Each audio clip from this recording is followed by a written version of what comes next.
गोव्यात आईनंच केली 4 वर्षांच्या मुलाची हत्या। मृतदेह बॅगेत भरून बंगळुरूला पळून जात असताना अटक।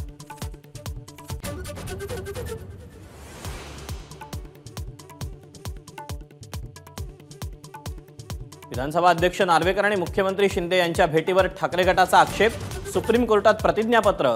न्यायाधीश आरोपीची साटलोट म्हणजे लोकशाहीची हत्या। उद्धव ठाकरेंची टीका।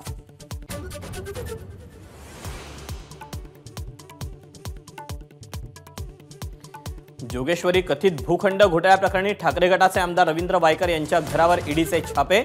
3 पार्टनरच्या घरांवरही छापे।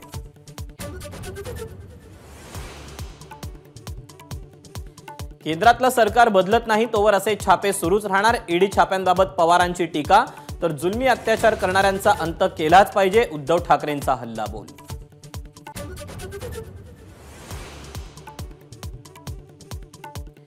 ईडी आणि सीबीआयची आता कुणालाच भीती वाटत नाही। वायकरांवरील धाडीवर आदित्य ठाकरेंची प्रतिक्रिया।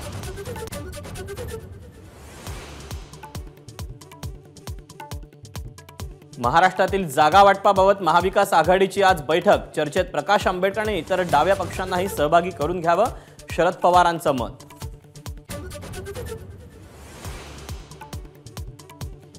निवडणूक प्रक्रियेत अडथळा येऊ नये म्हणून सर्व प्रशासकीय बदल्या 31 जानेवारीपर्यंत पूर्ण करा।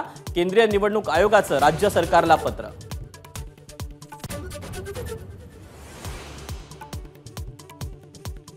सरकारकडून सवलतींची रक्कम आली नाही म्हणून 9 तारखेलाही एसटी कर्मचारी पगाराविना। तर एसटी कर्मचाऱ्यांसंदर्भात गंभीर नसल्याचा श्रीरंग बर्गे यांचा आरोप।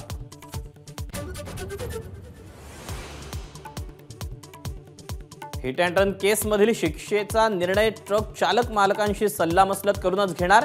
केंद्रीय गृह मंत्रालयाचं लेखी आश्वासन।